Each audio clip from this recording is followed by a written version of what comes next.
I got a second? Second? All in favor? Aye.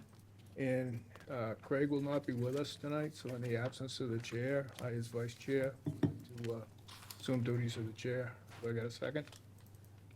Second. All in favor? Aye. Okay. This is a Zoom meeting. It will, people can attend remotely, but in the event of a failure, the meeting will continue because we have a quorum in the room.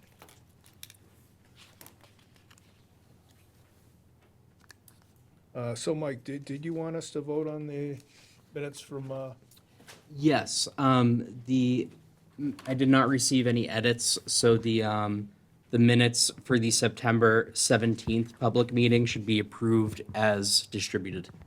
okay, make a motion to accept the September 17th meeting minutes. Have I got a second? Second. All in favor? Aye.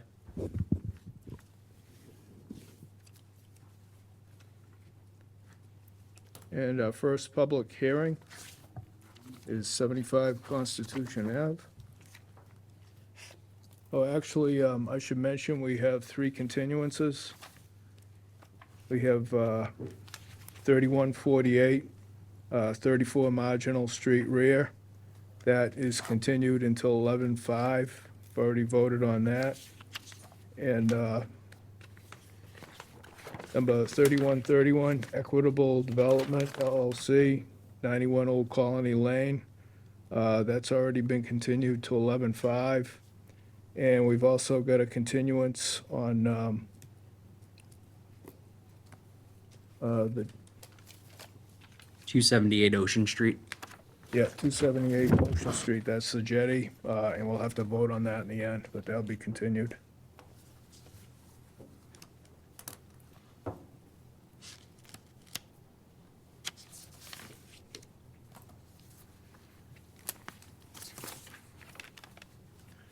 In compliance with the regulations, Massachusetts General Laws, Chapter 131, Section 40, Wetlands Protection Act, Code of the Town of Marshfield, Chapter 294, Wetlands Protection, a public hearing will be held by the Marshfield Concom on Wednesday, October 15th at 6:30 to consider the request for determination of applicability filed by Matt Macindo, 75 Constitution Road.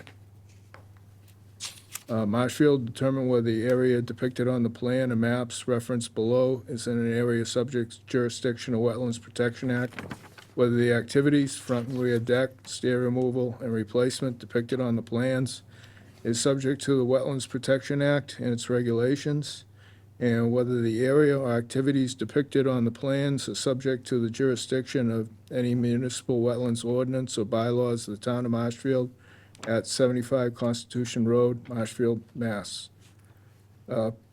Public hearing will be conducted in Marshfield Town Hall, Select Board's Chamber, second floor, Marshfield, Massachusetts.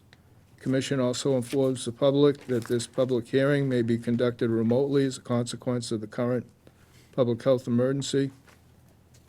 And applicant and all interested parties are advised to check with the town website and Concom for additional information and details.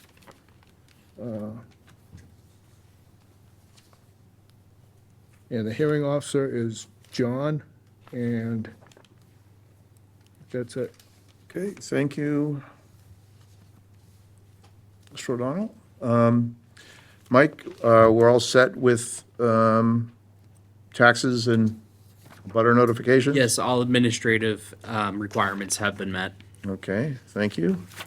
I see Mike is here to tell us about the project. I was out and I saw it last week Okay.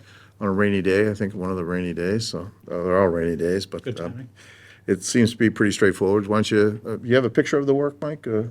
Yeah, I have pictures of the property and also of the Okay. design So plans. you can walk us through it, Mike. Sure, yeah, pretty simple project. We're removing and replacing the front and rear decks. Yep. And the 2 sets of stairs, same size, same location. They're gonna be placed on diamond piers, Yep. so minimal disturbance to the ground. And just looking for a positive determination on the RDA to Yep. move forward with it. Okay. Yeah, so it's using diamond piers for the supports, 5 in the front, I think 2 in the back. I think. Correct, yep. Yeah.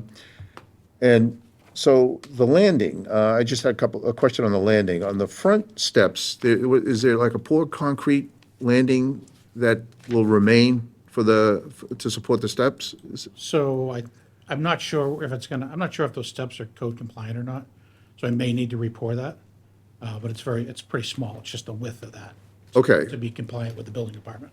Okay, so that would be a poured, concrete. still be a poured Poured concrete, concrete. And then the back, I think there were pavers, right? I don't think, so there's pavers up to it, Up, but oh, it's concrete below the stringers. oh, okay. I saw the pavers there. I didn't know if sometimes, they pushed the pavers. I couldn't tell. Yeah, so those get done after, typically when we build something, the homeowners Okay, build walkways and whatnot. We don't have anything proposed for that at all. all right, We're simply gonna go and remove what's there and replace it. okay, Yeah. all right. Mike, you were out at the site as well. Do you have any? Yep, I was out at the site. Like Mr. Biviano stated, it would essentially be a one-to-one replacement. The new structures will utilize diamond pier footings, which are improvement to the previous footings used on the property. And, yep, the stairs will be supported by those two slabs there as well. I would suggest the following conditions. To ensure best management practices are followed before commencing the work, obtain all pertinent permits, and to see myself or the agent for any guidance beyond the approved work activity. Okay. Any of the commissioners have any questions or comments on the project? No, pretty Oh. straightforward. Anybody in the public, on the audience, or on Zoom have any questions or comments on the project? Didn't expect so. So, since there are no questions, comments on the project, and following Mike's conditions that he just laid out, I'd like to make a motion to close the hearing and issue a DOA with a +5 and a -2. Do I have a second? Second. All in favor? Aye. All set. Okay, thank you. Okay, thank you, Good Mike. night. One quick question. You got a floodplain permit on it? We had to do that as well. Okay, good. Thank you. Andrew always grabs that box. Oh, We did, thank you. Sorry, John, did you already? no, you're right. I didn't, usually that would have been called out. I looked at Mike's, Andrew's notes. I didn't. Yeah. Thank you. Okay, next up is 17 Clear Echo Lane, Marshfield, Mass. In compliance with regulations, Mass General Laws, Chapter 131, Section 40, Wetlands Protection Act, Code of the Town of Marshfield, Chapter 294, Wetlands Protection. Public hearing will be held by the Marshfield Conservation Commission on Wednesday, October 15th, to consider the request for determination of applicability filed by Michael Youngs, 17 Clear Echo Lane, Marshfield. Determine whether the area depicted on plans or map referenced below is subject to the jurisdiction of the Wetlands Protection Act, whether the activities replacing deck with four-season sunroom depicted on the plan is subject to the Wetlands Protection Act and its regulations, and whether the area or activities depicted on the plan is subject to the jurisdiction of any municipal wetlands ordinance or bylaws of the Town of Marshfield at 17 Clear Echo Lane, Marshfield, Mass. And the hearing officer is Corey. All right, thank you. Hey, Mr. Youngs, Hi, Corey. Michael Hi. Youngs.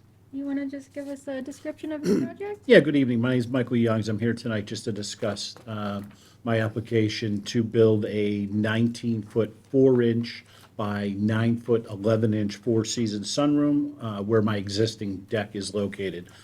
My last visit here was in 2020 by Zoom, so it's nice to be able to appear in front of you and not on Zoom today. So the sunroom will sit entirely within the footprint of the current deck. We're not expanding or changing the current layout at all. To keep the impact to a minimum, we're using helical piers instead of traditional concrete footings, which means we'll have very little ground disturbance. We will leave the existing concrete footings in place. They will place the piers next to the existing footings so as not to disturb the ground area. All the work will stay outside the no disturb zone. There'll be no changes to grade, no impervious, new impervious areas beyond what's already there with the deck. The roof runoff will be handled through gutters and downspouts to manage stormwater.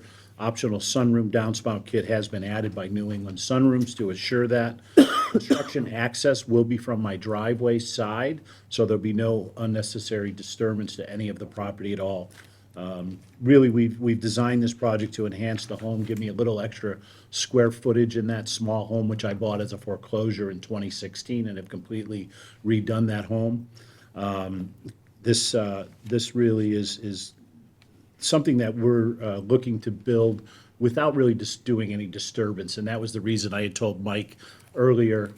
He had been out to the house, Andrew Stewart had sent Jim out there, and the sunroom company wanted to make it larger, of course. And I said, I just don't want to get into bigger footprint, and, I've been through this before in building on this property, so we decided to stay with the exact same footprint. You can see there, those stairs where you see there will be removed. That will be glass on that side. The helical piers will go off the front. The sunroom is a lean-to model, so therefore the load structure is mostly on the front, but we are doing support 2x10s, triple support 2x10s in the rear, helical piers in the front. The front stairway will have a 36-inch landing by code and also have 2 helical piers to support that landing as well. All right.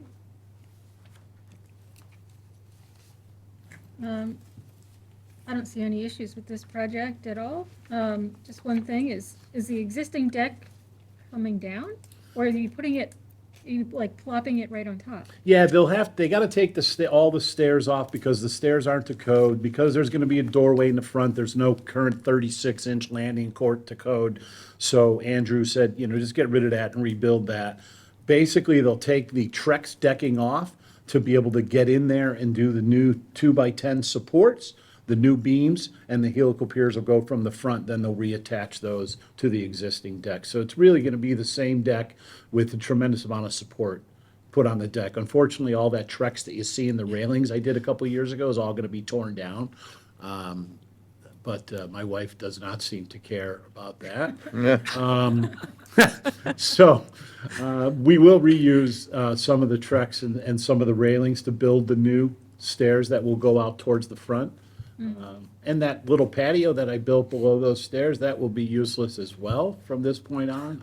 But I think it's a good spot. I think when you were there, it was a grill, was Yeah. sitting there. It'll probably maintain to still be a grilling area. So, but other than that, there'll be no additional changes whatsoever. Okay. All right. Like I said, I see no issues with this project. Any commissioners, comments, issues? Just saying comment, I mean, you talked about Andrew Stewart, so you do have a floodplain permit? Yeah. And it's- I always start my project with a call to Andrew, and then have them come out to kind of give me guidance on what I should be doing. I found that to be a much easier way than what I've seen some of my other neighbors do. All right. Mike, did you have any special conditions? No, it's pretty straightforward. As Mr. Young stated, this will just need 6 additional helical piles to support the structure. And I would suggest the following special conditions: ensure best management practices are followed before commencing the work, obtain all pertinent permits, and to see myself or the agent for guidance beyond the approved work activities. Okay. Do we have any comments from the audience on Zoom? All right, seeing none, I'm gonna go ahead and move to issue the DOA with +5, -2. Can I have a second? Second. All in favor? Aye. All right. You're Thank all- you very much. Have a good evening. Thank you.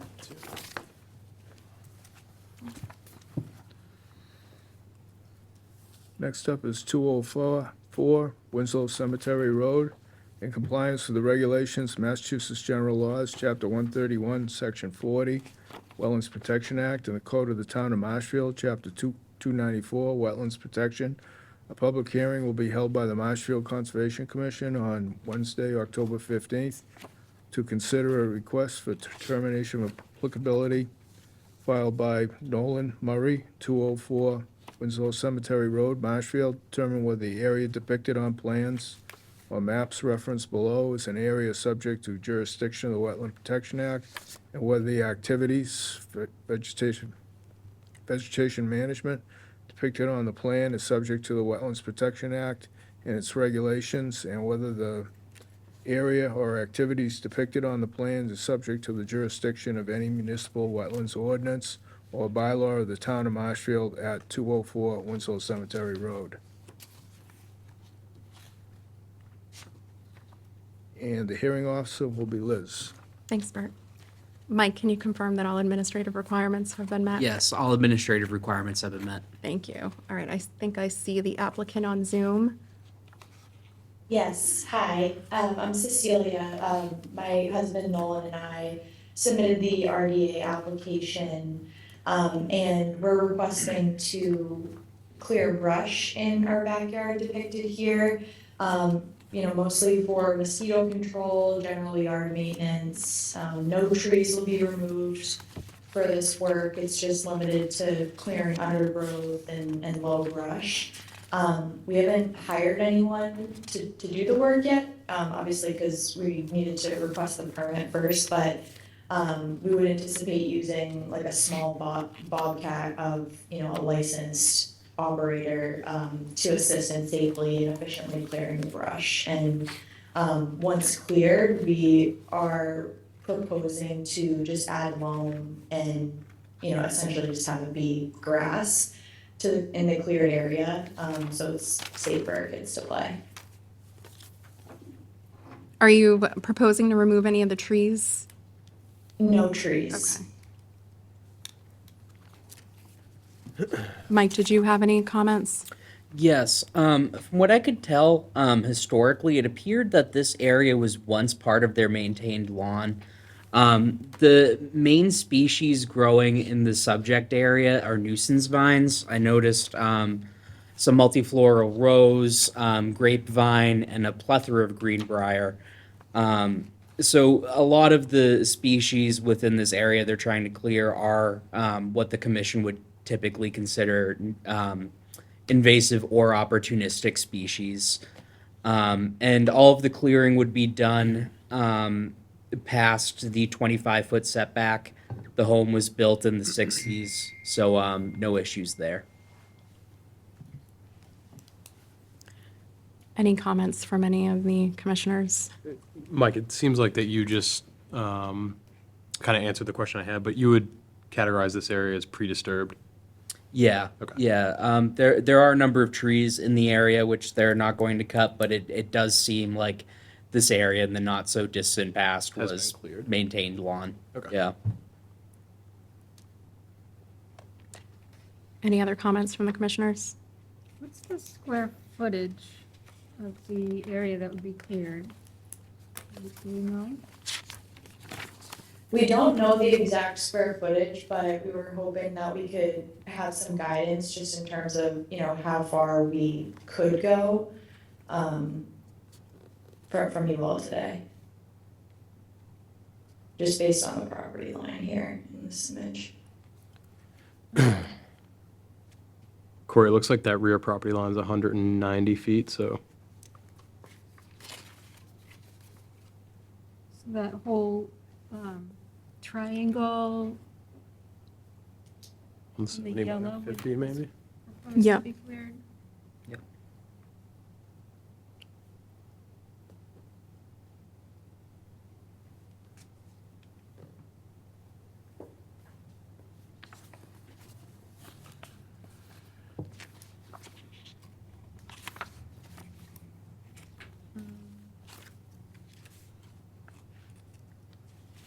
So what are your thoughts? I mean, I think, I remember this site, I think I was the officer for the septic system last year, so I do have a recollection of the site. I don't have, because I was focused on where that new septic system was, I don't have a good feel for how far back into the vegetation that is. You don't have an overhead view of the vegetation. We just had that picture, so. You brought up that picture again, Mike, that you can't orient to the house, right? That's, I don't know, Yeah, I is can that try to tree on the side property line? It does appear to be on this property line up here, that tree. Yeah. Okay, right, yeah. But I can't tell for certain it's not labeled on their site plan. The other trees to the right, they seem to be pretty close to the lot line. They do. That's how it seemed to be cleared, is the trees that were left, Yeah, they're not on, on the property line. And the property line is pretty close to the 50-foot buffer from the 50-foot buffer line from the wetland line. so are we gonna provide any guidance of how much clearing they can do? I mean, I would their property, I would say if Yeah. they have a certified plot plan here that they marked up and provided us, they could scale the distance off of the back of their home to get to the points there Or as a possible solution. have it staked out too by a surveyor. Yeah, they could also have it staked out by a surveyor. We did have it done when the septic system was done, and I can see, we can see the stakes too. There's no way for us to get back there really to like measure ourselves. But I don't know, I didn't know if there was like any guidance of like, oh, we have to be X amount of feet from the stakes or your property line. And if not, I mean, we can always just do like 10, we just want to do like clear 10 yards. We don't even have to go past the trees. It's really just for like brush and mosquito control. It's like really buggy in our backyard too. If I may give a opinion, the commission could permit this work based off of this marked up site plan that you've given us, but you would have to be responsible for actually ensuring that the work described is accurate.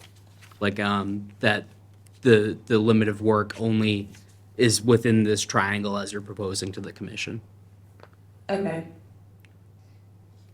I mean, if their property line's staked from when they did the septic, it Yeah. should be pretty clear on the limits of where they can clear. Yeah, I kind of just want to make sure they stay, at least out of the 50-foot buffer zone. Which Well, most of it appears to be, Yeah, there's just that small portion that creeps into the, yeah. beyond the 50.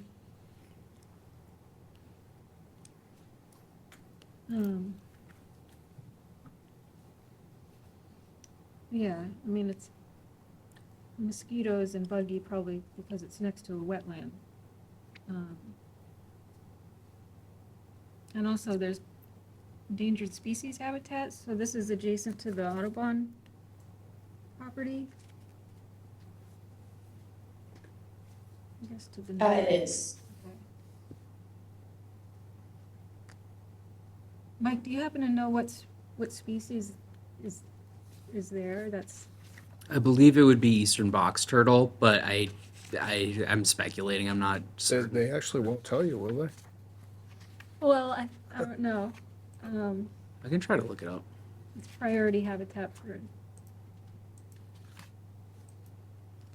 something.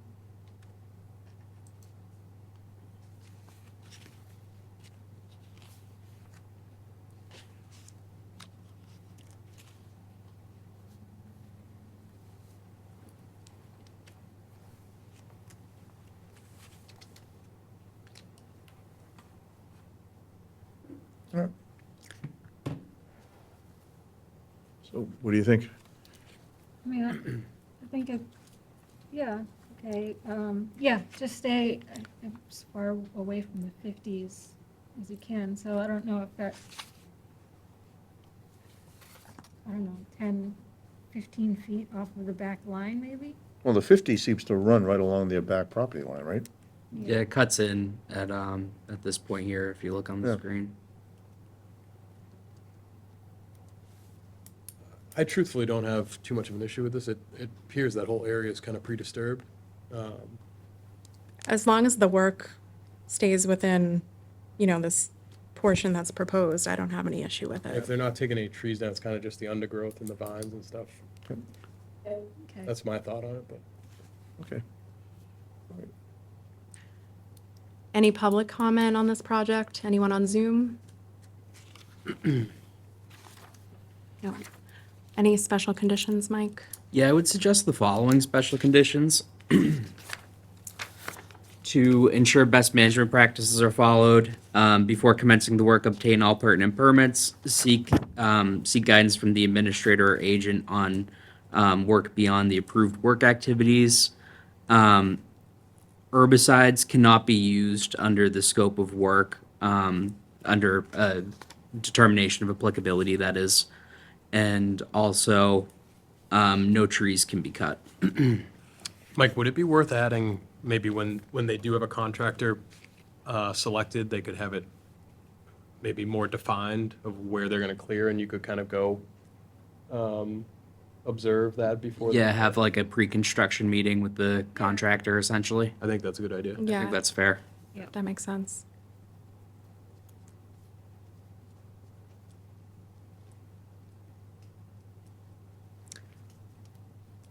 I'm gonna move to close the hearing and issue a determination of applicability with a +5 and a -2. May I have a second? Second? All in favor? Aye. Thank you. Thank you all, appreciate it.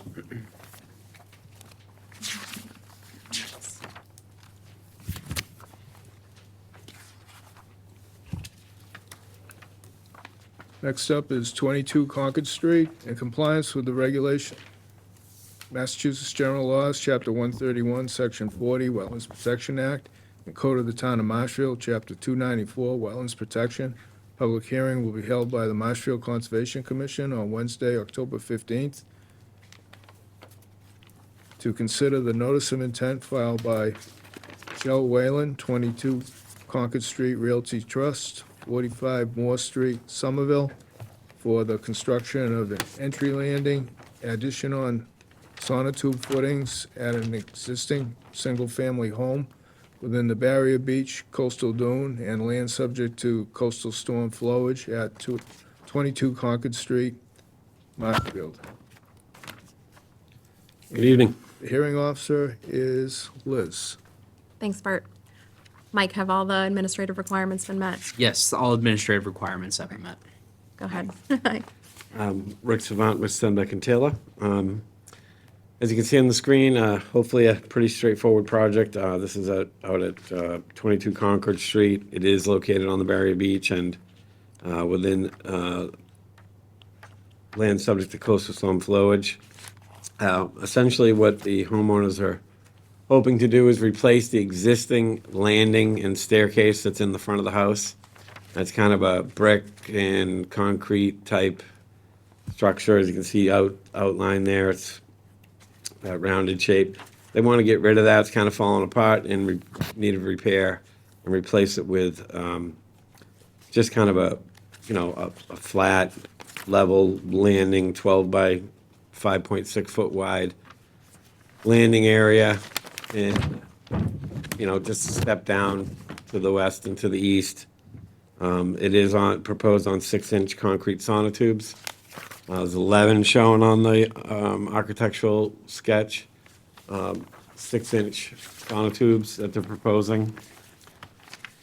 And of course, removal and proper disposal of the existing landing. So that's what they're hoping to do. Yeah, there she is there. They just want to get rid of that setup and replace it with a more kind of traditional, and actually slightly smaller or narrower, I should say, landing that's in the front. There is a small 7 square foot increase in impervious coverage, just the new one is a little bit more square footage, but most of it's on top of what's already there, but a slight increase. And certainly be more pervious too than that thing that's there. It's just a traditional wood construction. So you'd get a little bit more infiltration through that deck than this thing that's there now. So that's the general project. I'd like to get rid of that and put up a new landing. Mike, do you have any comments? That summarizes it pretty well. The existing landing here that we see made of concrete will be disposed off-site. The new structure will be supported by 6-inch sonotubes, as stated by Mr. Savant. This will be a better fit in a barrier beach coastal dune environment, as the sonotubes without pillars, without like a Bigfoot attachment, do not channelize water, whereas this structure here does have the capacity to channelize water during a storm event. And I would suggest the following special conditions. General condition 1 through 18 are standard special conditions. Prior to construction, condition 5 and 2 to have a pre-construction meeting, ensure the site is staked out. During construction, condition 1 to ensure best management practices are followed. After construction, condition 1 to file for a certificate of compliance. And erosion control, condition 1 to ensure that erosion control is in place and effective throughout duration of work. Any comments from the commissioners?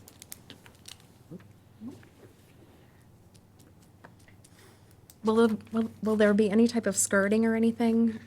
You know, these plans are what were provided. I'm not aware of any. Okay.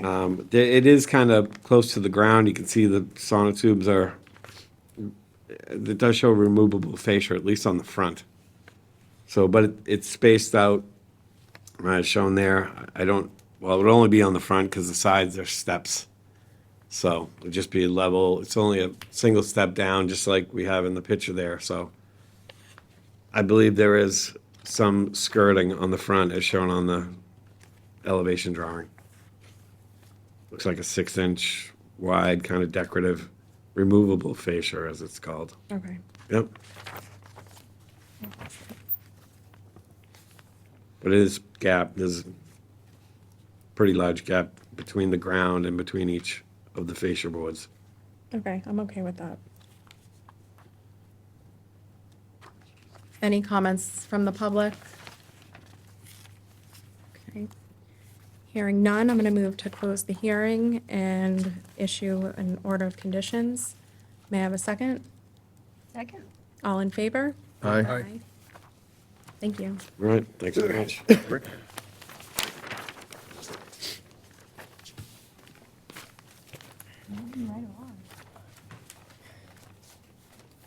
That concludes our public hearings. We should go ahead and vote on continuation for the jetty. Yes, When did they want to continue to? until November 5th. Okay.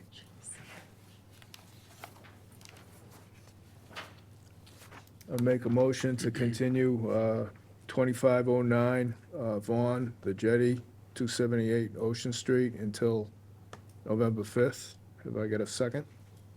Second. All in favor? Aye. Aye. Thanks. Business items. Is there anybody here to discuss 46 Foster Avenue? Sir? Lee Willis with Landmass Landscape. So pretty much when we came before,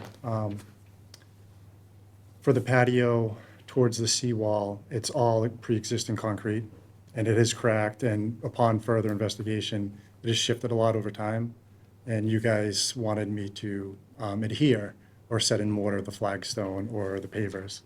We're now proposing just to remove all the concrete and lay everything pervious. So, and no concrete, taking it out, clean stone, just because to adhere the flagstone to concrete that has already shifted and moved over time, it's gonna crack, it's gonna move, give it a couple winters, and we're gonna be constantly repairing and replacing.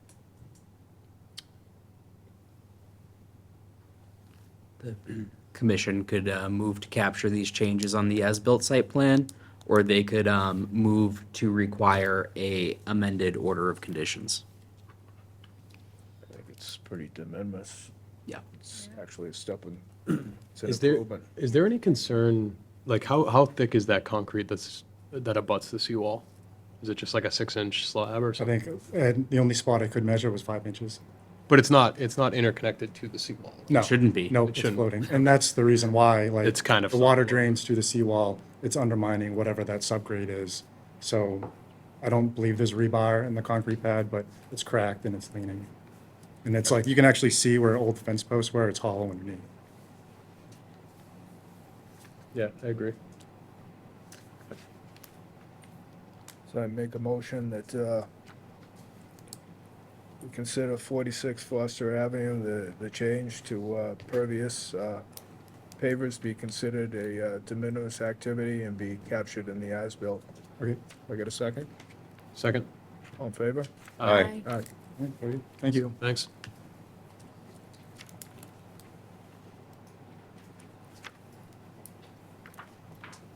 Next three with our beach commissioner. Good evening. As some of you might remember, I come before the commission about the Avon Street parking lot and taking out all the old fencing, which is the concrete triangles with 2x8 or 2x6 boards across, which are, the concrete is falling apart and the boards are disintegrating and falling as well. And put in the same, I'm gonna call them telephone poles, but they're the treated poles that we put in over at the post office lot. So I'd already gotten a permit for that. But we'd also like to remove some of the trees that are there. So I think I sent some pictures. Some of these are looking kind of dead. This is towards the back edge of the parking lot with homes on the other side. There's a lot of undergrowth vegetation. There's, some of them are dead and looking pretty sickly. The newer trees were put in by one of the neighbors. I don't want to say illegally, but it somehow got assigned as an adopt-an island, and trees are not allowed on an adopt-an island, so she's been given a warning. I'm sorry, not a warning, she's been told the trees have to be removed within 30 days, so that we can go in. We're looking for a cleaner look. We'd like to go back in after the poles are in the spring and plant some native, possibly bayberry or something, along the Avon Street side. The back side we would leave, that's where Phragmites are, and then just clean up along that white fence in the back. Take out some of the Phragmites and plants, dead trees, as well as a couple of cedars, if you'll let me. And I could replant some trees on the far end where the Phragmites are. Mike, could you give us your comments on this? Yes. So this project was approved as a de minimis activity about a year or two ago for the removal of nuisance and opportunistic vegetation, mainly with these Phragmites taking over the parking lot in mind, and then the replacement of the existing fence with a rope and pile fence. Some of these cedar trees on the property are debatably an eyesore. I'll scroll up to a couple instances. Like on the Avon Street frontage, they are not, they're pretty sparse and a few of them are in poor health. I believe Cindy wants to know if she can cut these and replace them to like a 1-to-1 type ratio with either other eastern red cedars or bayberry shrubs or some sort of equivalent as the commission sees fit. Like to open it up for commission discussion? I mean, I think that's just how they look. When you have mature cedars in a dune, right? This is, It's not a dune. It's a parking lot behind the Avon Street pump station.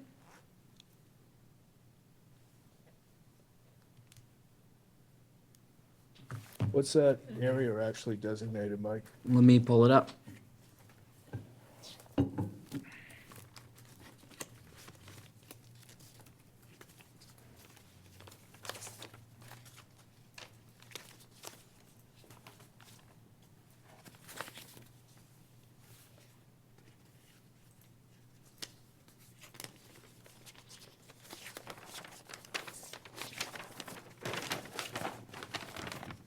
Does look like it's within the mapped Barrier Beach coastal dune. I wouldn't call it a dune, sorry. Yeah, Well- I mean, it doesn't look like a dune, but the landform is, and the soils are probably, historically wind and wave deposited, sandy. This is the area, part of the area where the old mouth of the river used to be, for the Green Harbor River. This parking lot, it looks like just a corner of it is outside the mapped Barrier Beach coastal dune.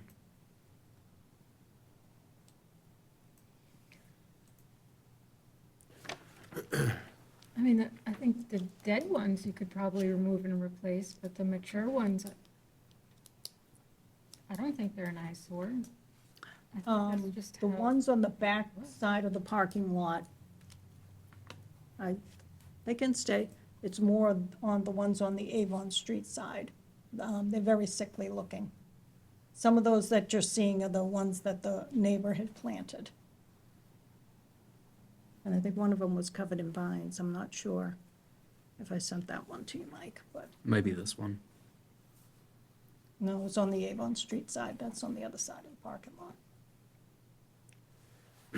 I guess what is the purpose of the vegetation clearing? Like, is it needed? The vegetation, Just like the tree in general, like the trees in general, like, is it achievable to redo the fence without cutting any of the trees down? this is the, let me just go to which side. So this side, you have fencing there. Yep. So I'd like to cut back the vegetation. So when it looks nicer and people can get a little closer, we're very tight in that parking lot. So it's not about adding more spaces, it's just giving more space in between the two rows of parking.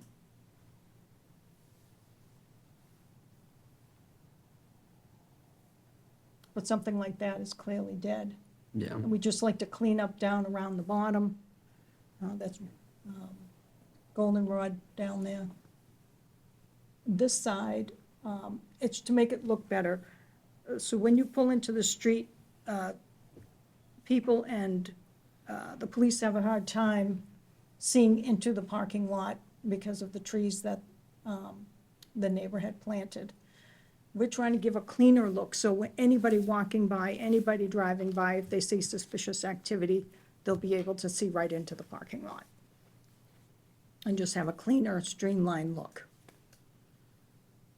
Okay, so you've got covered that the trees that were planted by the neighbor, they're gonna be removed Correct. and relocated. A couple of them are clearly dead. I was down there today.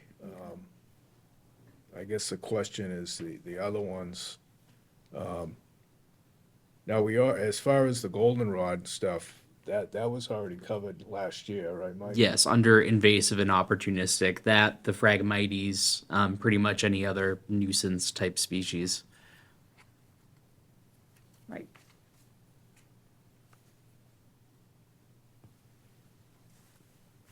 And the new post will be put right where the old post is, so I'm not trying to expand it to Avon Street.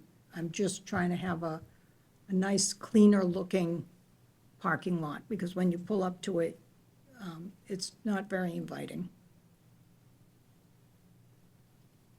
It looks fine.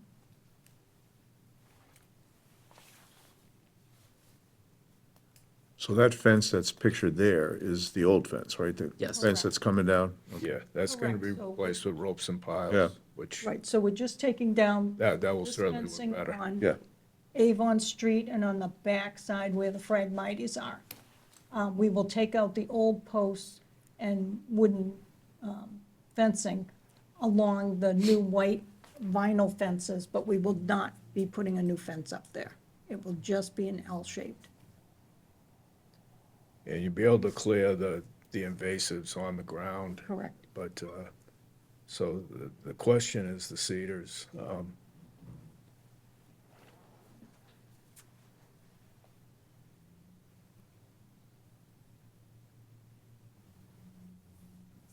I took a quick look at it, but I didn't look at it tree by tree.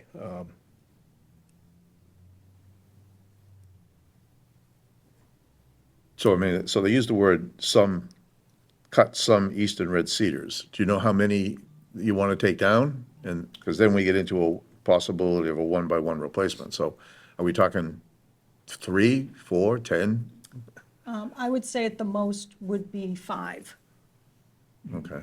I mean, maybe they just need some maintenance. I can't really hear you. Maybe they just need maintenance, like. if they- What maintenance would you do to that tree that you're seeing right there? I don't know about just specifically that tree, but there's some. Well, I'm just asking. I'm not sure what maintenance you would do to something that looks like that. I don't know either, but maybe an arborist would know. If there's pruning that could be done, or, remove the grass and mulch the trees. I wouldn't want to just cut down mature, healthy trees for no reason, just because somebody says it's an eyesore.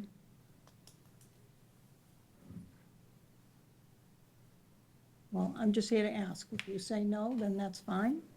But if I can cut some down, then I will replace them on the far end where the Phragmites are, 1-to-1. So you mentioned some of them were dead. Of the 5 that are coming down, are they dead or in trouble? There's a couple that are obviously dead. Yeah. But beyond that,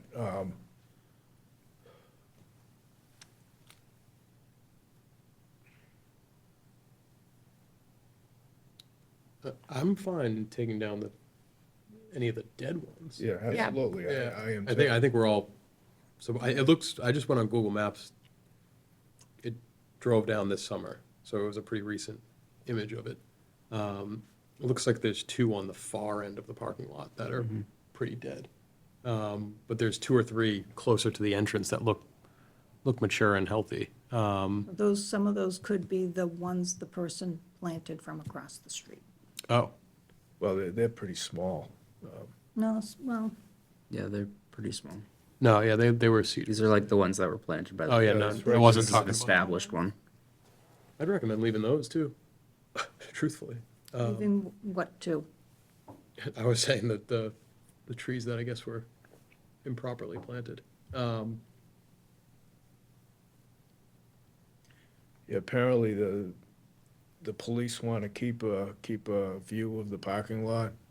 They, Correct, and the neighbors, this neighbor seems to want to hide the parking lot. Other neighbors would like to be able to see so they can call. Is there a that big of a presence in this parking lot, like in off seasons, that's an issue? Off-season and at night. Oh, really? Okay. place for kids to drink beer. Wouldn't be my go-to spot. Yeah, I mean, just go to the beach. I guess I Instead of see that. corner parking lot.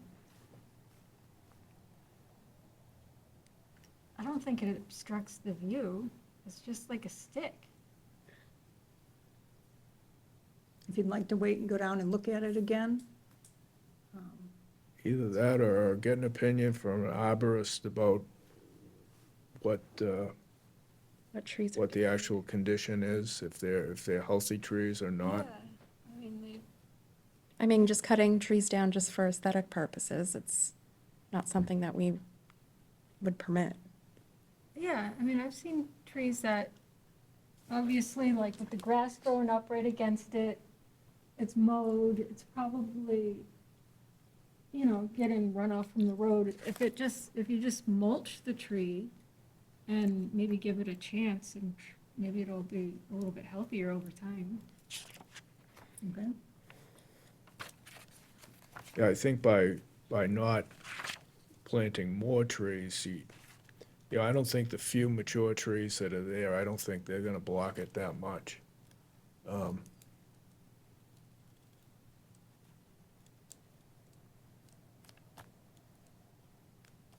What about the ones in front of the pump station? There's one right on the left-hand side when you pull, I don't deal with the pump station, that's not mine. We just deal with the parking lot. Okay. So I'm not talking about there's a really nice one up when you enter into the parking lot on the left. I would Actually, not everything want to there touch looks that. pretty good, if I remember right. Yeah, I walk past there a lot. I can't hear you that well, I'm sorry. I just, I mean, if the rest of the commissioners are okay with cutting them down, I guess that's fine, but. Well, this is a business item. You're gonna have to come back with an RDA anyway. I mean, I think we're in agreement to do the fencing. It's okay? Yeah. That'll be an improvement. Maybe we can take a closer look at the trees and see, But somebody look at them. Yeah. yeah, see if any of them are unhealthy to the point, or if, could they give a little help and, maybe they'd look as good as the ones by the pump station. Okay, That might be overly optimistic, but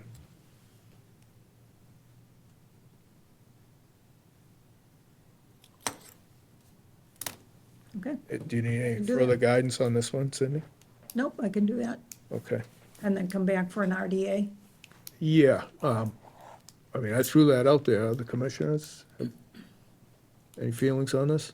No, that makes, I mean, The rope and pile fencing and the nuisance vegetation was approved already as a de minimis activity. Just keeping that in mind for any discussion regarding permitting. Oh, I thought, I didn't realize the fencing was already permitted. Yeah, to replace the concrete and wood fencing with the pile and rope fencing was declared a de minimis activity a couple of years ago. Okay, then we don't need to do anything with that. Yeah, it would just be more concerned about those trees, and this was about the trees, yeah? I think Yeah, getting some opinion from an arborist before moving forward on that. yeah, I think that would work. Okay. So forget about the RDA. That won't be Okay. necessary at this point. Okay, All right, talk to somebody and then get back in touch with Mike, good. okay? So B3 is the basketball court? Basketball court, I sent a few pictures to show you what, it looks like. This is the area we'd be putting it in to the left where that, almost ovalish bush is. And I don't want to take down any trees in that area, that is just a bush. We do have a kayak rack there presently. That kayak rack will go with the other kayak rack closer to the river. The bicycle rack will move to the right-hand side over, right beyond the rocks there. And that would be the location for the basketball court. It's, they gave us two options. It's a company called Sport Court. They could do a concrete pad and you put these sections over it, or, but after talking to Mike, he said they would want the permeable surface, which, so that's the one I priced out. So it would be entirely permeable? Yes, that's what I'm told. These grids too are unique. I think I've seen the style before. I'm not sure about this exact brand, but they're about these 1x1 tiles, and they're almost like a grid, so they're completely pervious, and they just kind of like interlock together. I can see this being a better solution than concrete in that area, considering if there's a storm, instead of ripping out a chunk of concrete, it would displace a few of these tiles instead. Sure, maintenance and replacement is probably easier with the tiles. It probably is, considering the sand would go easily between these two, so you could just sweep it to maintain it after a storm or what have you. Can you go back to the one where it's shown, the aerial view, Mike? Do we know the dimensions, Cindy?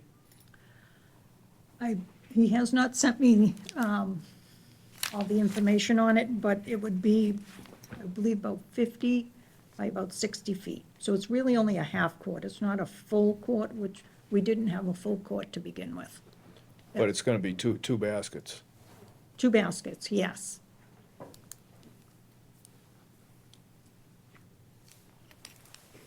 So it's not actually that full area that's marked in No. red there, right? No. No, that's no, just the general area. That's the general area, but we would need to keep that, the area to the right of that bush open because that's the access to the back. That's the trail. That's the That's the trail. old road across, right? Correct. So that would be left open. It's more where the right side of the bush back is where it would go. And that's, what's that? Is that a bayberry, Mike? I believe it was a bayberry. I'm not absolutely positive down there. Looks like a bayberry. There actually were some old horseshoe pits back there.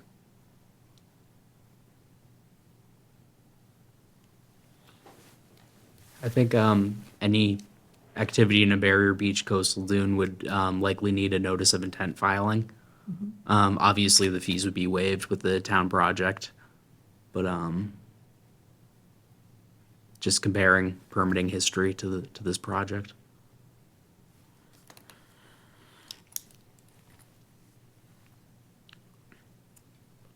And I'm not asking for approval today, I'm just trying to introduce you to it. I'd be coming back, I believe Mike and I talked about coming back in December and getting the permits for our beach maintenance permits and things like that. And then I would have more information to give you, hopefully a sample as well, so you could see what the material is like.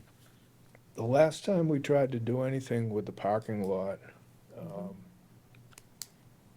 that was with the dune in front, the oceanside dune, right?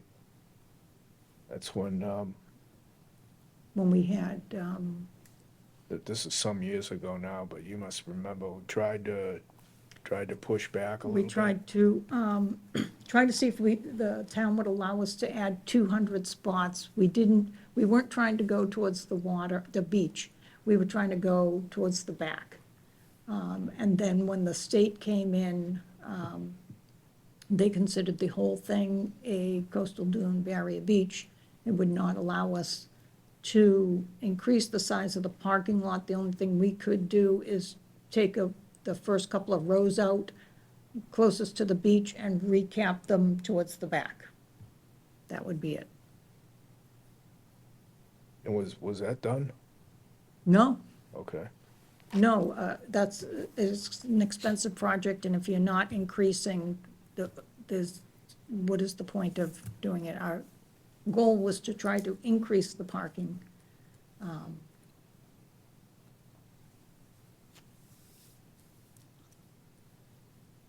Mike, from a permitting standpoint, would there be issue allowing this within the, like, if it's all pervious? There, so for the performance standards of barrier beach coastal dune, I know that one of the things you're looking for is the ability to transport sediments and allow for stormwater and storm events and things of that nature. If it's proven that it wouldn't negatively impact the performance standards of a barrier beach coastal dune, then it could be permitted. I think there's an argument there, considering that these tiles look not only pervious to water, but also some other materials, like sand or smaller grain type materials, that it wouldn't be terribly impactful. But yeah, that would ultimately be up to the commission to determine if the performance standards can be met for this type of area.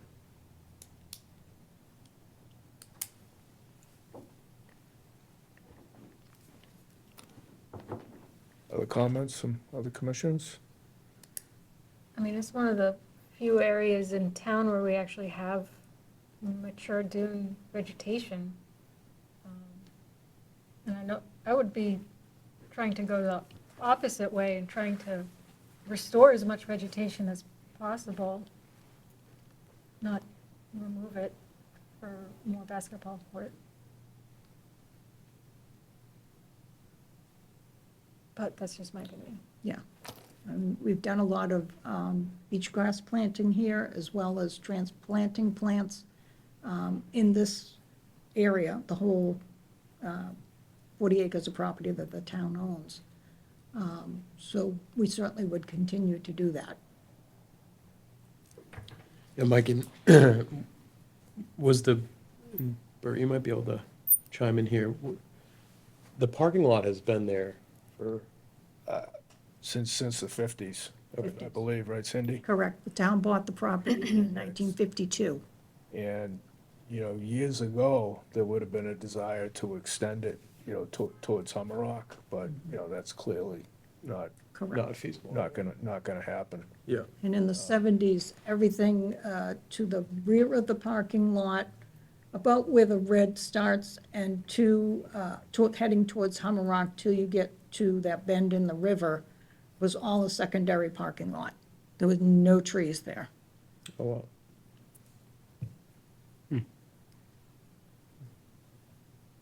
So all those trees are from the late 70s when they stopped allowing driving on the beach. So now, has the basketball court been there for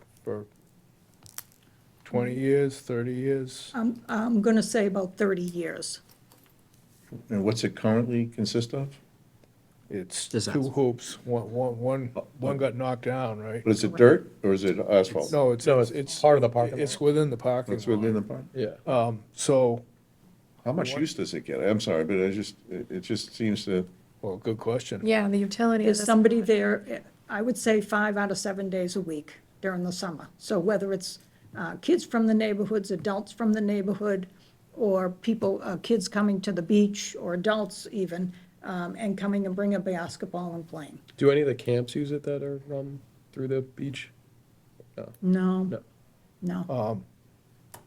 And it's used for parking when the parking lot's at peak load. Correct, correct. And that's been a problem, is the basketball hoop that's been out kind of in the middle of the parking lot, that's been hit several times. Probably in my tenure, 8 to 10 times it's been hit. Been knocked over 3 times. So within the limits of the parking lot, is there any better place it could be located that, Not, not really.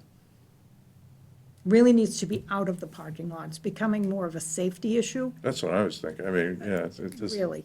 trying to put a basketball, I mean, even though it's been there, a basketball court in the parking lot just, is just problematic, you know? Right.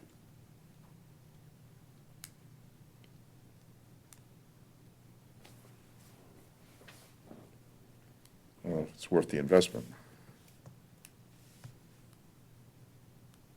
I don't see how a basketball court meets the performance standards for storm damage prevention and flood control.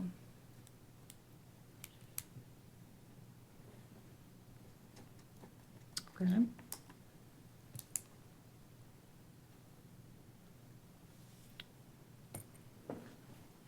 I mean,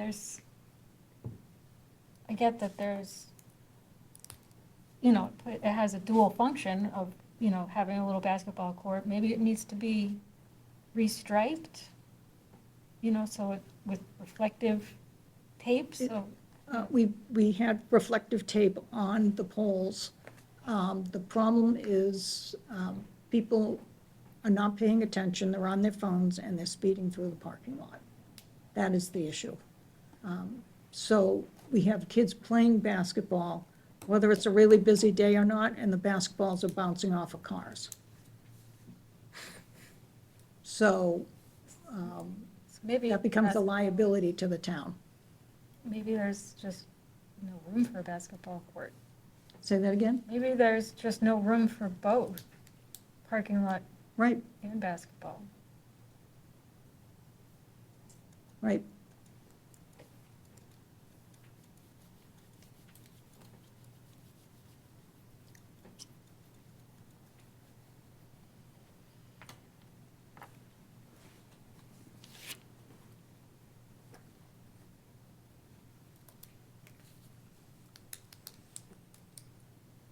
so there's, there's no place like down in the corner where it looks like I'm not sure what I'm looking at there, but it might be a couple cars parked. If the basketball was shifted over to that corner, and then have, removable cones or something to, that you could still, peak times, holidays, weekends, when you want to use every available parking spot, that you could take it back, but the rest of the time have it kind of separated from the rest of the parking lot. What I don't know, Cindy, I haven't been down there that much. How many days a week is the parking lot filled to the point that it's, How many days a week? yeah, I'm gonna say in the 4 to 5, and then you get a holiday week, it's 7 days a week.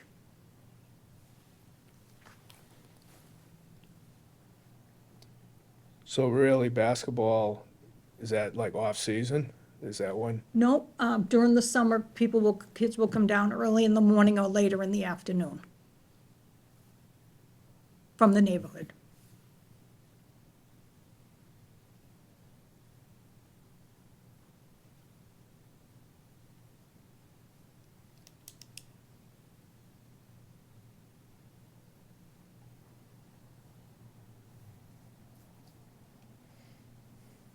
Mike, is there means and methods that, obviously this would, or where it's being proposed, if there was any, like, could kind of I'll say like an in lieu fee be like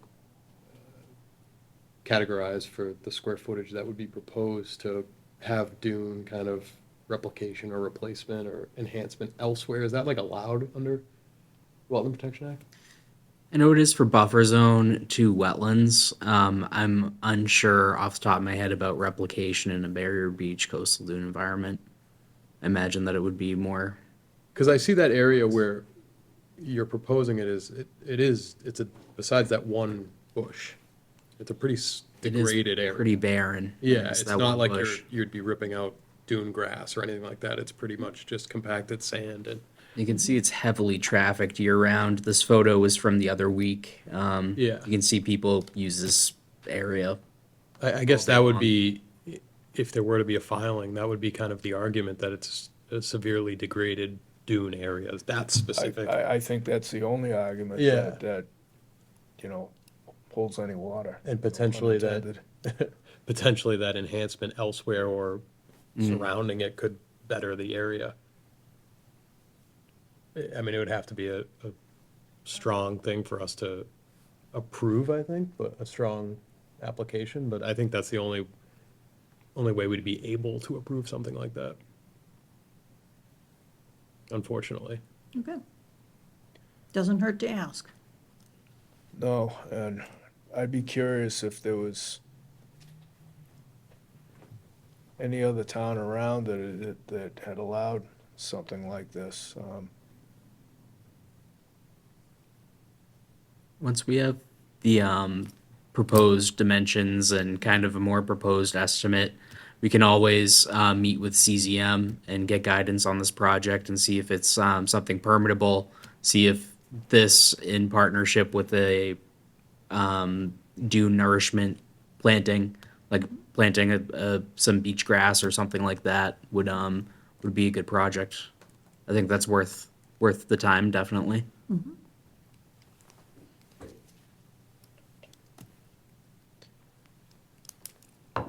Yeah, we can at least listen to it. That sound accurate? Yeah.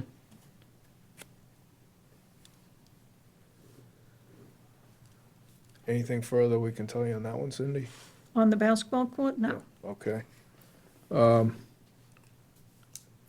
Next one was the Moby mats, right?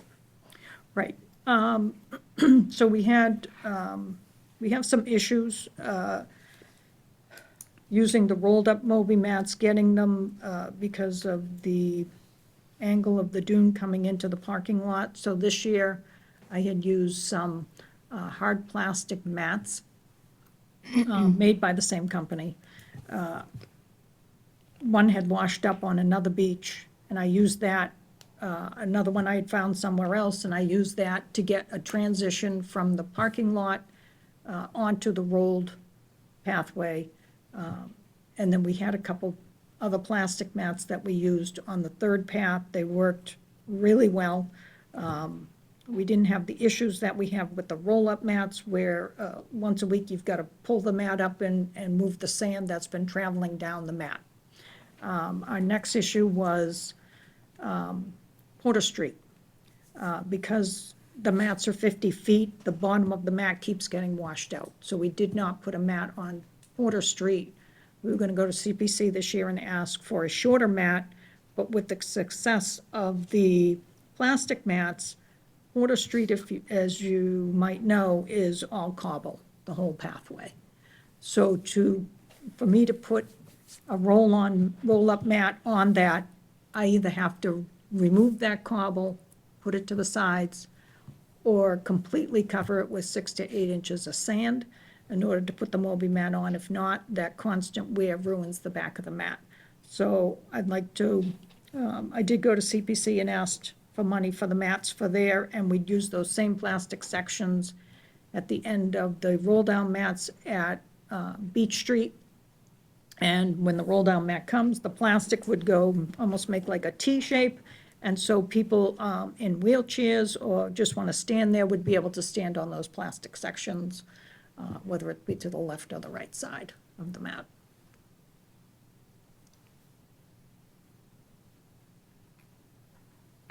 So are these are commercial product made They for are this? commercial products sold by the same company that we bought the roll-up mats.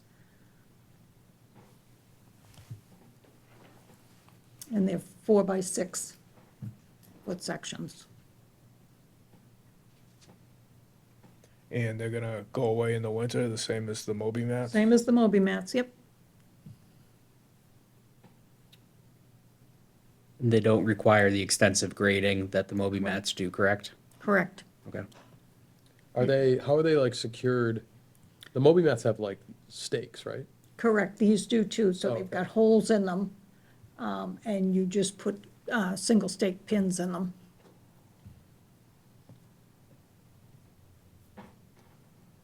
So what you're gonna have is a combination of the soft mat and the hard mat. It's not gonna be one continuous hard mat, right? No, Just, nope, it's just like that, yeah. combinations, other than Porter Street would be only the hard plastic. And it's only gonna go so far. We just can't do the 50-foot. We're down there every other day trying to repair it.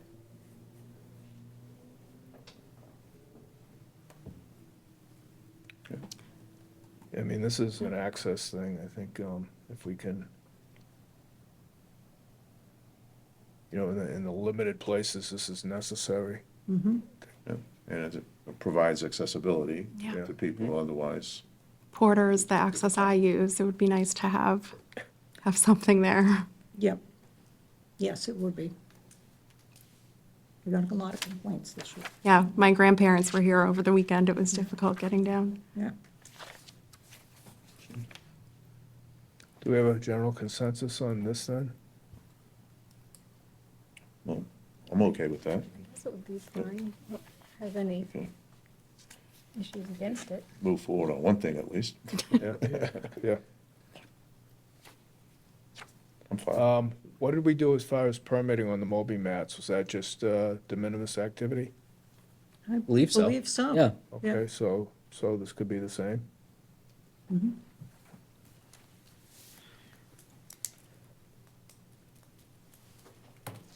Say, maybe just give us sketches where exactly it's being located, so. Do, we yep, have a we'll do record that of for it. December when we do the permits that we need to send to the state and all of that. We'll go over, because we'll need to do one for taking the sand out of the parking lot from over the winter and putting it right back onto the beach, as well, and Green Harbor as well. Okay, that acceptable, everyone? Yeah. Very good. Excellent, thank you very much. Okay. Thank you. Thank Have a you. great night. Thank you. So we don't have to vote on that? Well, basically, it's gonna come back, right? Okay.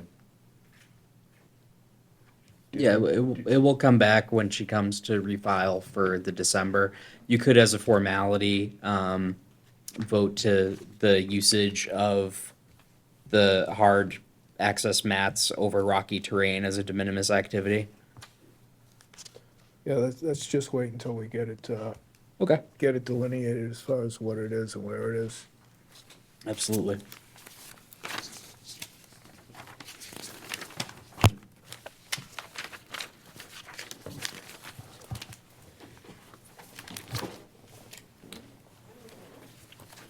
Okay, COCs. 1162, 24 Constellation Road. No movement on that one or 1690, also at 24 Constellation Road. Okay, so make a motion to table those.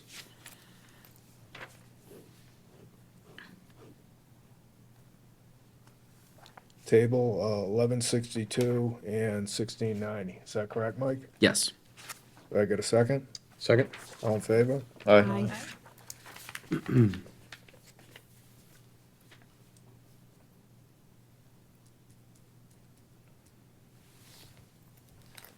Then we have not received any updates regarding the skirting around 278 Foster Avenue. Okay, so I make a motion to table 3103, 278 Foster Avenue. Do I get a second? Second? All in favor? Aye. Aye. And 2967, 70 Parker Street. Mike, we received, We received confirmation from Brad Holmes from ECR Consulting, confirming the completion and 75% success rate of the plantings there. and you've been out there and you Yes, concur with that? I concur with that. So we can issue the COC? Yes. I make a motion to issue the COC on 2967, 70 Parker Street. Do I get a second? Second? All in favor? Aye.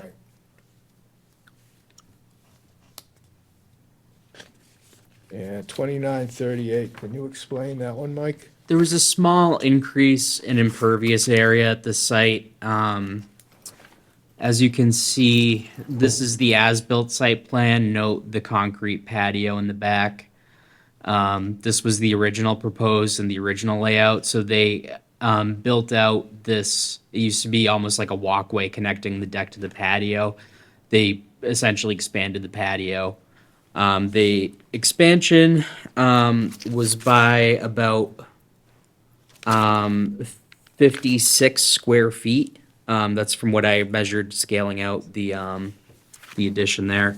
Originally, this project was supposed to have a net decrease of 40 feet of impervious area, which at the all said and done, it came out with a net increase of 16 feet.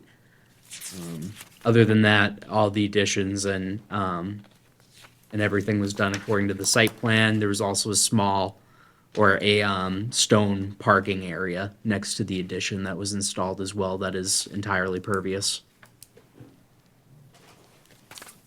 So you said you're gonna reach out to Stembeck and Taylor for further clarification? Are I- you waiting on that, or? I didn't receive a response from Sembeck and Taylor. However, I did run into the homeowner while I was on site visiting the property. He claims that there was an old piece of, like an old concrete pad under this area, and that by expanding the patio slightly, he was only doing so within the historic footprint of that concrete pad. It was hard to tell from my site visit considering it was covered with a new concrete pad. I can pull it up. What I'd be curious about is the impervious table, you know, how much that changed, you know, the overall lot. Yeah, it's a good question. I do know that before the impervious area back here was expanded, it was supposed to have a net decrease of 40 feet. And since it was expanded by 56 or so feet, the project did come out with a net increase in impervious area instead of a loss of about 16 square feet.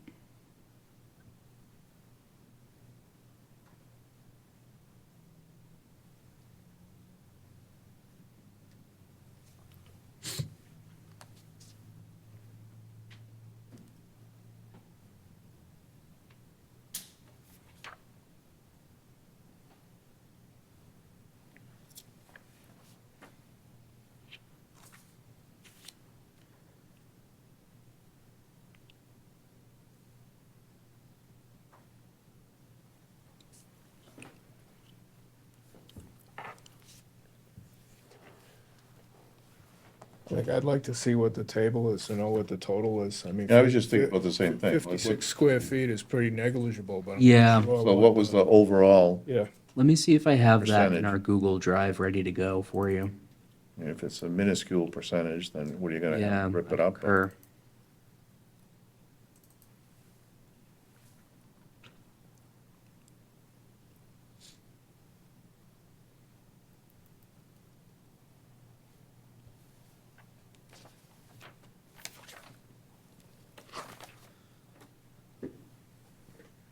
So there's no table on their as-built plan, but let me see if I can't access. um,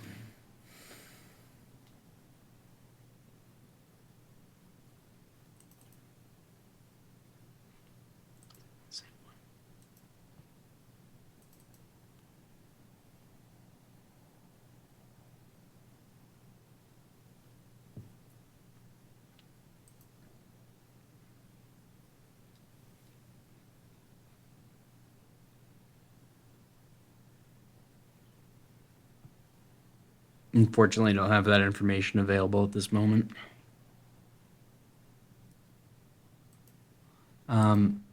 Overall, the proposed addition is on helical piles. So that's pervious. The house existing with the crawl space, and then there's a paved driveway on this side. Yeah. Is the paved driveway new as part of this work, or? Nope. The paved driveway was existing.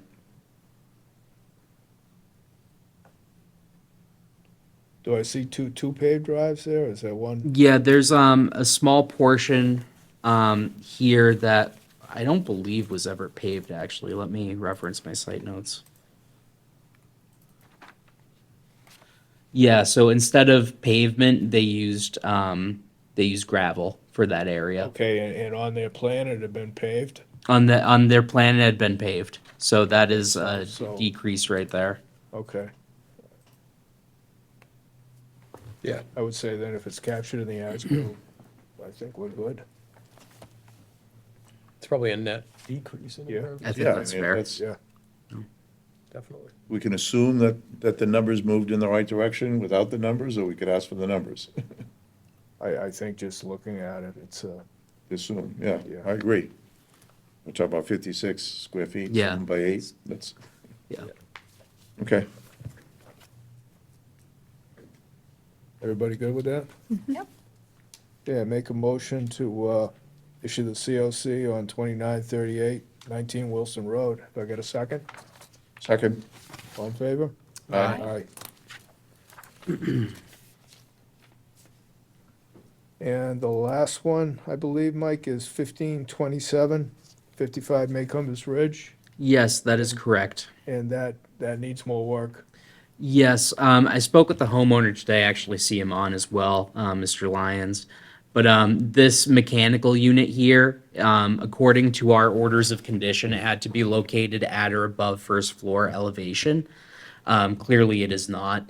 Mr. Lyons said that he can take out the mechanical unit entirely to kind of meet the needs of the commission. I think he was looking at guidance for this, but I thought that could be a good option there, considering he's trying to close on the home, and this mechanical unit is only relevant to a small portion of the entire home. And just for context, this is something in my mom's later years that was added just for that one room. So it'd be easy to decommission it. It's not, it looks like a wall unit. So I think it'd be relatively easy for us to decommission that AC unit. Okay, thank you, sir. For the record, can you identify yourself? So yeah, this is Special Finance. Thank you. Well, that's an option, and if you'd like to pursue that one, I think that's acceptable. Yeah, I think that's our easiest solution. Plan B would be to try and figure out how to move that above the first floor grade, and there's really not a great place to do that, so I think the easiest solution is to just simply decommission it. Perfect. Okay, very good. So we'll table this for tonight, and when you get that work done, let Mike know, and we'll go ahead and see you again. Outstanding, I appreciate you guys. Perfect. Thank you. I'll show you out. So I make a motion to table 1527, 55 Makems Ridge. I get a second? Second. All in favor? Aye. I believe that concludes work. Motion to adjourn. Second? All in favor? Aye. Aye.